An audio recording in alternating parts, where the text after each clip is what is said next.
Hello friends, कैसे हो? Welcome to my channel Reshma Mishra 2229 में। आई होप सब अच्छे होंगे। So this is my second vlog. इसमें मुझे ना एक ने कमेंट किया था कि आप किधर से हो। तो मैं आपको बता दूं, मैं मुंबई से हूँ और मेरा जन्म भी मुंबई में ही हुआ है। मैं गांव से नहीं हूँ। मैं प्रॉपर आपको बता दूं, प्रॉपर मैं मतलब एमपी साइड से हूँ। तो एमपी साइड से जी। और मेरा मतलब मेरे दादा के टाइम से हम यहाँ पे मुंबई में ही हैं। बहुत टाइम हो गया, 70 अबो पकड़ लो, 70 अबो हो गया। तो जी, तो मैं और मेरे हस्बैंड, जैसे मैं अदर कास्ट और मेरा हस्बैंड अदर कास्ट है। वो यूपी से है और मैं पंजाब साइड से हूँ। तो फिर हमारी मुलाकात कैसे हुई? हमारी मुलाकात ऐसे हुई कि मेरे घर में सबसे बड़े मेरे पापा ही हैं। तो मेरे पापा ने हमको पढ़ाया लिखाया, एजुकेशन दी अच्छे से हमको, जो भी ज़रूरत थी हमें वो सब दिया उन्होंने। पर एट द मोमेंट जब मेरा प्राइमरी सेक्टर मतलब 7th कंप्लीट हुआ, जब मैं सेकेंडरी लेवल में गई तो 8th में गई। बहुत मतलब पापा की बहुत तबीयत ख़राब थी, बहुत तबीयत ख़राब। मतलब उनको ना यहाँ से उठ के यहाँ तक जाने के लिए भी उनको ताकत नहीं रहती थी। मतलब बहुत तबीयत ख़राब रहती थी। और उस टाइम पे मेरे पापा मतलब डबल वो करते थे, ड्यूटी करते थे। डे भी करते थे और नाइट भी करते थे, क्योंकि हम तीनों भाई बहन इंग्लिश मीडियम से पढ़े पढ़े लिखे हैं। हम 2 बहन हैं और 1 भाई है, सबसे बड़ी मैं हूँ। तो फिर 8th कंप्लीट होने के बाद फिर हम 8th कंप्लीट हुआ। फिर जैसे वेकेशन होती थी तो मैं अपनी नानी के घर जाती थी। और मेरी मौसी जो है, लास्ट नंबर की जो मौसी है ना, वो इधर अपना वाशी साइड में सेक्टर 35 उधर एक जिम, मतलब उधर वो साइड में जिम में ट्रेनर थी। और मेरे मौसी के जो फियांसे थे वो किक बॉक्सिंग के सीनियर लेवल पे थे उस टाइम पे। तो मेरी मम्मी भी बहुत परेशान रहती थी। और हम लोग को फिर खाने तक के लिए इतना प्रॉब्लम हो गई थी, क्योंकि पापा घर में बैठ गए थे। फिर हमारी जो दादी थी, वो दादी ने ही हमको बहुत सपोर्ट किया, बहुत मतलब बहुत सपोर्ट किया। आज जिधर वो है उसको मतलब भगवान अच्छा रखे, जिधर भी वो हो। तो उसने इतना सपोर्ट किया। हम लोग को खाने तक के लिए पैसे नहीं रहते थे, तो मेरी दादी हम लोग को सपोर्ट करती थी। तो फिर ऐसे ही करते करते दादी ने सपोर्ट किया। 1-2 साल तक मतलब दादी सपोर्ट करती गई। फिर बाद में ये जब मैंने 9th कंप्लीट किया, 9th के बाद से फिर मैं अपनी नानी के इधर गई। तो मेरी मौसी को मैंने बोला मुझे जॉब लगा दो करके। तो मेरी मौसी ने फिर मुझे अपना वाशी साइड में, मतलब गांव वाशी, 2 है, मतलब एक सिटी है और एक गांव है। तो मेरे गांव साइड में एक अच्छा सा जिम में मुझे ट्रेनर का जॉब मिला, and reception also, trainer plus reception. तो उस टाइम पे मेरी सैलरी कुछ 7000 थी। तो मैं उस मतलब बहुत ही मतलब एज मेरी छोटी, कम एज की थी मैं, और बहुत पतली थी उस टाइम पे। मेरे को फ़ोटो रहेगा ना, मैं ज़रूर शेयर करूँगी। तो फिर उस टाइम पे मैंने उधर जॉब किया। फिर जॉब करती गई, जॉब करते करते फिर मेरे को वो जो जिधर का जो ओनर था, जिम का जो ओनर था, उसने सारी रिस्पॉन्सिबिलिटी मेरे पे छोड़ी। हाँ, मतलब वो ये था, जेंट्स नहीं था। जो मेरा टाइम था ना, उसमें वुमेन्स मतलब औरत के टाइम, मतलब लेडीज़ टाइम था वो। तो उस टाइम पे मेरे को रखा था उन्होंने। तो मेरा मॉर्निंग टाइम क्या रहता था, 11 टू 4 ओ क्लॉक, 11 टू 4, हाँ, 11 टू 4। तो मैं घर से निकलती थी कुछ 9 के आसपास मैं घर से निकलती थी। मैं रहती थी कल्याण, मतलब शहार से वाशी जाती थी। फिर वहाँ से मेरे को वहाँ पे जाती थी, मतलब दो थोड़े दिन नानी के इधर रही थी, 1 वीक पकड़ के चलो। फिर वहाँ से मेरे को नहीं हो रहा था, मतलब मेरे को दादी की भी याद आती थी, मम्मी पापा की भी याद आती थी। तो फिर मैंने बोला नहीं, मैं अपने मतलब शहर से ही मैं करूँगी करके अप डाउन। तो मैं शहर से फिर अप डाउन करती थी तो मुझे 2 घंटा ट्रैवलिंग के लिए होता था। फिर वहाँ से भी ऑटो था। तो ऐसे ही करते करते फिर मैंने वो सर, जब मेरा इंटरव्यू हुआ जब उसको सर को सब मैंने ए टू ज़ेड बताया था, जो भी है, तो मैं झूठ नहीं बोला था मैंने। तो वो सर ने मुझे 7,000 सैलरी दिया, प्लस ट्रैवलिंग मुझे उसने 2,000 दिया। फिर धीरे-धीरे ऐसे मुझे उन्होंने सपोर्ट किया। सपोर्ट करने के बाद फिर मुझे उन्होंने मतलब मेरी 2 महीना जैसे सॉरी 1 मंथ कंप्लीट हुआ था ना, फिर मुझे उन्होंने 500 और ऐड कर दिया। मतलब मेरी सैलरी हो गई 7,500 प्लस 2,500 ये अपना ट्रैवलिंग अलाउंस था। तो ऐसे और हाँ, टिकट का पास भी मुझे सर ही निकाल के देते थे। तो फिर मैं ऐसे ही जॉब करती थी। तो ऐसे-ऐसे करते-करते मैंने घर सँभाला। फिर मेरा 2 महीना उधर मैंने पूरा किया। मतलब मेरी पूरी वैकेशन मेरे जॉब पे गई। वो मेरा फर्स्ट जॉब था। देन फिर उसके बाद मैंने 10th कैसे-कैसे करके कर के मतलब दादी बोली मैं हूँ, मैं सँभालूँगी ऐसे-ऐसे करके मेरा 10th कंप्लीट हो गया। 10th कंप्लीट होने के बाद फिर जॉइन किया जॉब। ऐसे ही मैंने करते-करते मतलब पूरा हाँ, फिर वो जॉब मेरा कॉल सेंटर था। कॉल सेंटर में वो जब तक वो जो था ना पहले का मेरा जॉब इधर का वाशी गाँव का जिम में, वो बंद हो गया था क्योंकि वो ऐसे आगरी लोग थे, आगरी के ही लोग थे मतलब लेडीज़ थी। तो उधर सब लेडीज़ लोग ने बहुत सपोर्ट किया था। जब मेरा लास्ट डे था ना, तो उन्होंने मुझे फिर बहुत मतलब बहुत प्यार से उन्होंने मुझे किया मतलब लास्ट डे मेरा बहुत यादगार है। आज भी मैं मतलब वो मैडम को और वो सर को ना कभी नहीं भूलती क्योंकि वो मेरा फर्स्ट जॉब था और मेरे को बहुत उधर ना बहुत प्यार मिला, टच वुड। फिर उसके बाद मेरा 10th कंप्लीट होने के बाद फिर मैंने जॉब किया मतलब फ्रेंड सर्कल से बात करते-करते फिर मैंने कॉल सेंटर जॉइन किया। कॉल सेंटर होने के बाद फिर मैंने 11th और 12th ऐसे करस्पॉन्डेंस किया था मुंबई कलिना यूनिवर्सिटी से। वो कंप्लीट करने के वो भी मैंने करस्पॉन्डेंस ही किया था। फिर वो उसमें मेरे को मैं पास हुई। देन फिर मतलब करस्पॉन्डेंस करती तो पर मैं डे में जॉब करती थी और नाइट में मैं ऐसे वो करती थी, स्टडी करती थी। और छुट्टियाँ रहती थी जैसे सैटरडे संडे मेरे को मिलता था तब करती थी, जिस दिन मेरे को जल्दी आना रहता था उस दिन मैं पढ़ाई करती थी।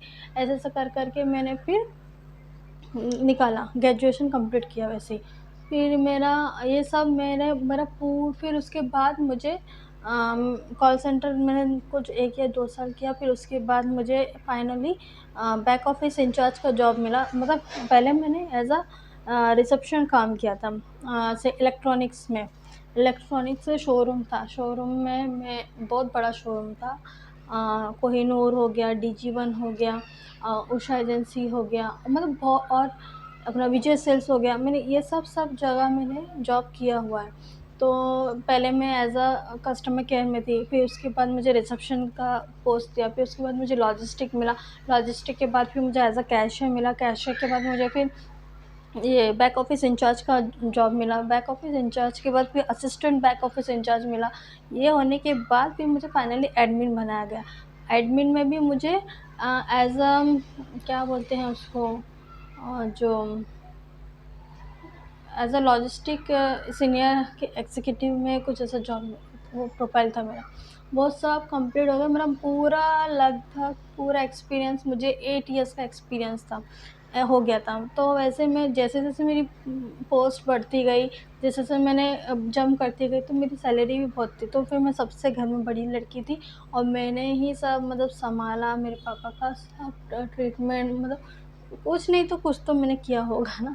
तो सब किया, फिर धीरे-धीरे घर बनाया अपना खुद का। पहले हम लोग का घर है ना एकदम छोटा था, जब भी मैं कभी भी मैं जाऊँगी ना वो साइड उल्लासनगर, मैं आपको मेरा घर दिखाऊँगी।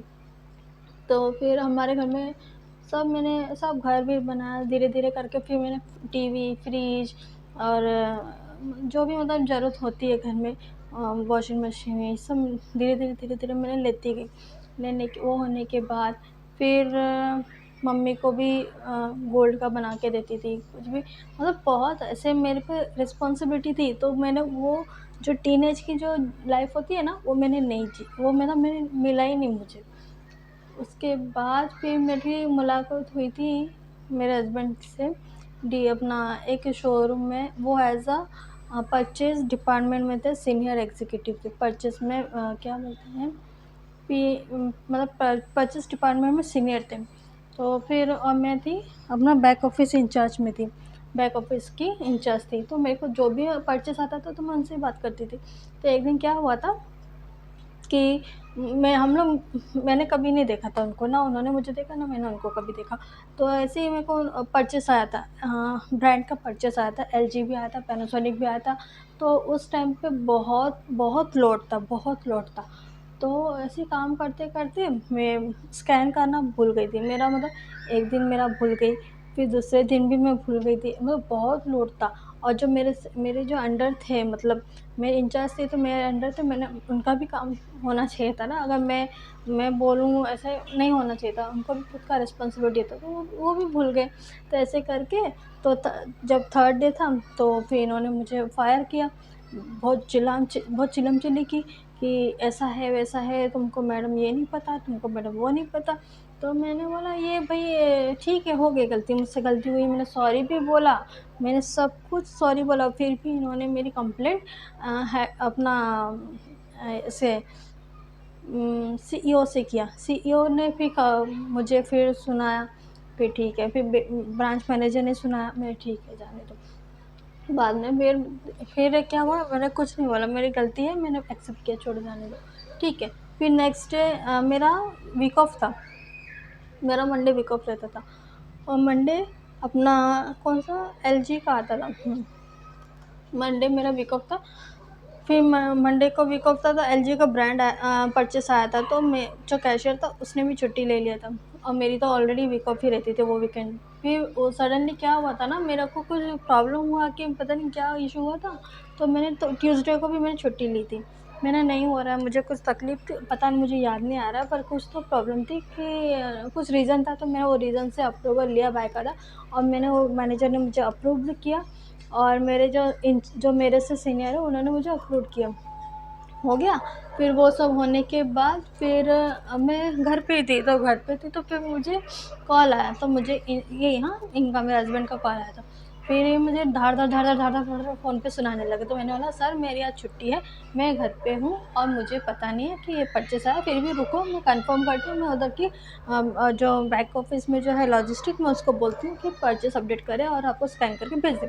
बट नहीं, इन्होंने फिर क्या किया, इन्होंने डायरेक्ट एमडी को मेरी कंप्लेंट की। और ये अभी न्यू न्यू थे, हाँ जब ये न्यू न्यू थे, इनको 3 महीना भी नहीं हुआ था, और मैं उस टाइम पे मेरे को 5 साल हो गया था उसका। तो मेरी इतनी बॉन्डिंग थी मेरी एमडी के साथ भी, अच्छा था सब, मतलब अगर वो एमडी ऐसा था कि मतलब रेशमा, हाँ तो उसको क्लिक था, हाँ वो कौन से ब्रांच में थी, कौन से क्या सवाल थे, सब उनको सब पता है। तो उसने बोला भूल गए, वो मैं एमडी होके बोल रहा है कि ठीक है वो ऐसी कंप्लेंट तो उसने कभी आई नहीं, फिर भी मैं करेगी, मैं रुको थोड़ा करके। फिर उन्होंने बातचीत करी, मेरा वीक ऑफ था, तो मैं कुछ बोला नहीं, मुझे कुछ भी नहीं बोला। तो फिर मेरे को तीसरे चौथे दिन मुझे ना हेड ऑफिस में बुलाया। मैं गई हेड ऑफिस, हमारा हेड ऑफिस था दहीसर में। हेड ऑफिस में गई, इन्होंने मेरी कंप्लेंट करी, मैंने कुछ नहीं बोला, मैंने ठीक है भाई, मेरे पास सब प्रूफ है, मेरी क्या गलती है करके। तो सब होने के बाद जब उन्होंने मुझे सामने सामने देखा ना, वैसे तो मेरा नाम मतलब अभी 5 साल पुराना जो मैं थी, तो 5 साल, हाँ मोर देन 5 ईयर्स हो गया था मुझे उस कंपनी में। तो मेरी ज़्यादा चलेगी कि उनकी ज़्यादा चलेगी, तो मेरी पहचान मतलब एक रेशमा रेशमा करके मेरा पूरा वो कंपनी में सब मुझे जानते थे। तो फिर ऐसे करके तो मुझे बुलाया, और जब मुझे बुलाया ना, तो जो मेरे सीनियर थे उनसे पहले, मेरे हस्बैंड से पहले जो सब लोग जो सीनियर थे, सब लोग शॉक कि तुझे तुझे हेड ऑफिस में बुलाया, तेरी कंप्लेंट किसने की, ये की तेरे मैनेजर ने की। मैंने ना मुझे कुछ नहीं मालूम, मैं आई हूँ और देखो अभी क्या होता है। मेरा मेंटली इतना मतलब मैं परेशान हो गई थी कि मैं रिज़ाइन ही दे दूँगी, अगर मुझे ज़्यादा कुछ भी चीं-चों चूँ-चूँ किया तो मैं रिज़ाइन दे दूँगी, क्योंकि सामने वाला समझ ही नहीं रहा है ना। सब होने के बाद ऐसे तो नहीं कि मैंने जान से छुट्टी ली करके, ठीक है। ये होने के बाद फिर जब उन्होंने सामने से मुझे देखा कि ये रेशमा है करके, तो तो फिर वो अभी हो गया। पर मैंने उस टाइम पे भी इनको नहीं देखा था, एक भी नज़र मैंने देखा नहीं था। मेरे को नहीं मालूम कौन है कुलदीप मिश्रा, चेहरे से नहीं पहचानती थी, नाम से जानती थी कि वो परचेस डिपार्टमेंट में थे, ठीक है। ये होने के बाद फिर मैं अपने चुपचाप से अपने आके ब्रांच में बैठ गई। शाम को कुछ 6 बजे मैं आई थी, सुबह की निकली हुई थी मैं 8 बजे, अगर ब्रांच में पहुंची 6 बजे। बैठी थी, कुछ नहीं। फिर बाद में सामने से मुझे मैसेज आ रहा है, सॉरी सॉरी ये वो। तो मैंने ना फ़ोन है इसका नंबर पर्सनल नंबर से, मैंने वो भी मेरे पर्सनल पे आया, उनका पर्सनल नंबर से आया था मैसेज। तो मैंने बोला कि ये कौन है करके, मुझे सॉरी सॉरी बोल रहा है करके। देखूँ तो फिर देखा तो भाई Kuldeep Mishra from head office, I am sorry, extremely sorry, I don't know, ऐसे ऐसे ये ना वो ना, तुम्हारा बारे में बहुत सोचा था, मतलब सुना है, और मैंने सुना था कि आप बहुत एटीट्यूड हो, ये हो, तो मुझे सिर्फ तुमको ना नीचे करना था, मतलब गिराना था। मैंने ना कि मैंने कुछ नहीं, मतलब मेरा दिमाग इतना सन था ना, मतलब थक गई थी। तो मैंने कुछ भी नहीं मुझे बोलना था, कुछ नहीं, क्योंकि मुझे बहुत भूख भी लगी थी और मुझे घर पे जाना था, क्योंकि मैं बहुत थक गई थी।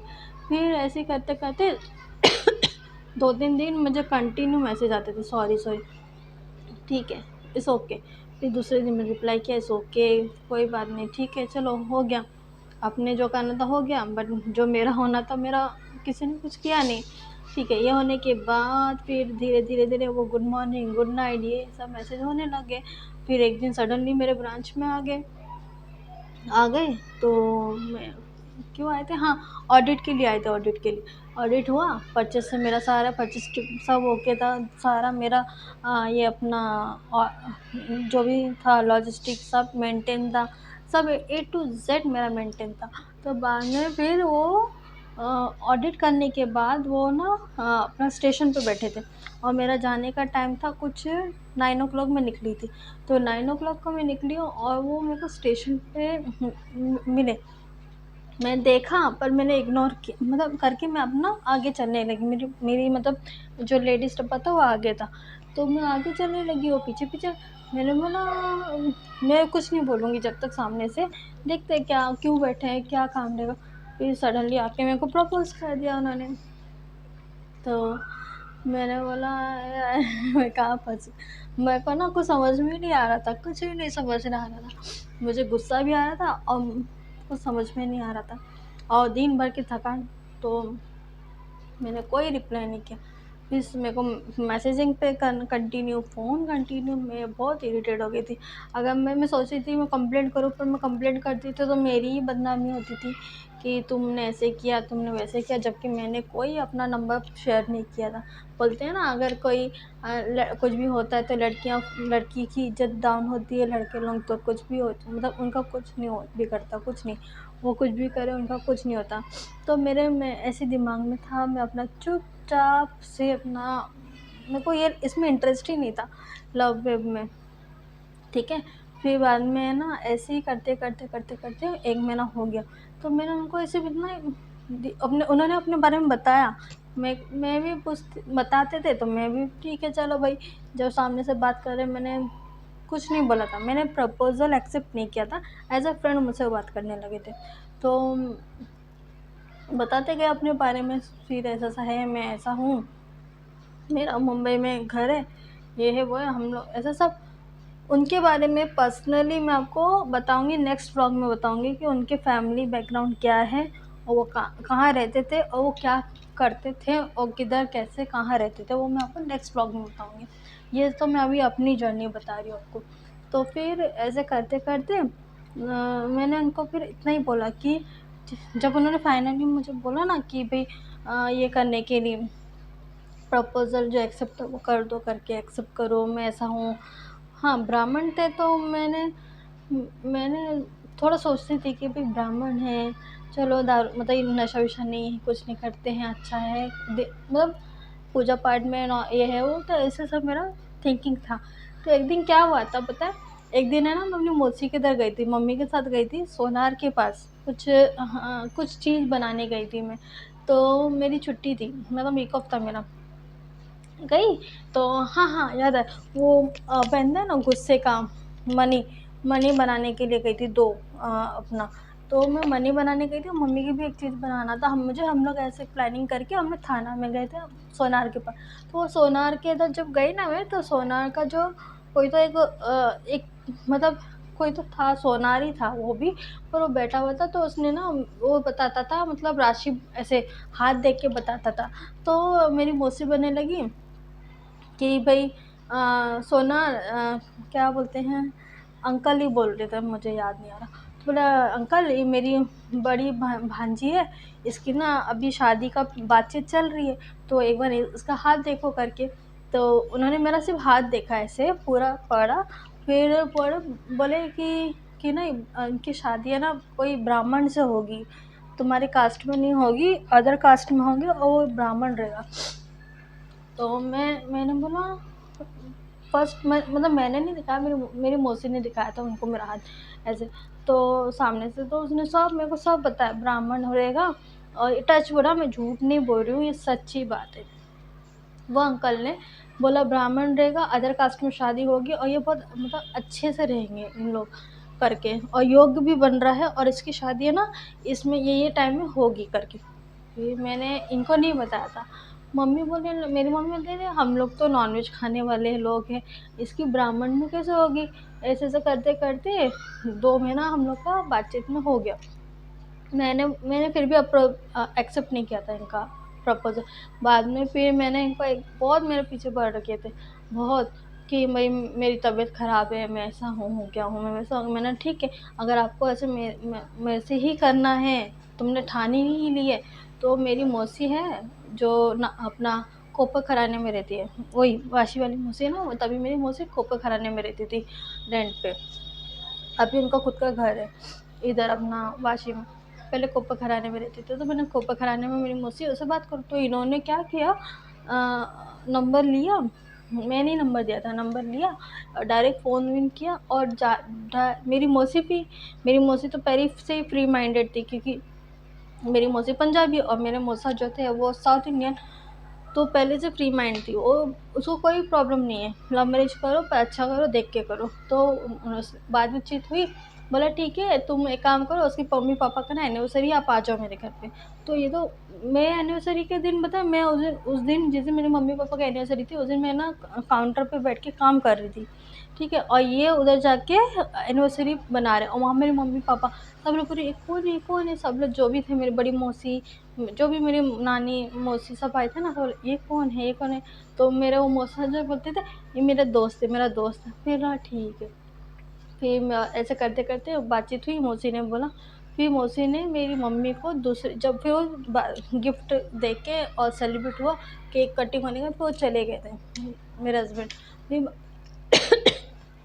फिर बाद में मेरी मौसी ने ही मेरी मम्मी को बताया ऐसी ऐसी बातें करके, बोला रेशू, मतलब मेरा निकनेम रेशू है, तो बोला रेशू का कुछ भी ऐसा नहीं है।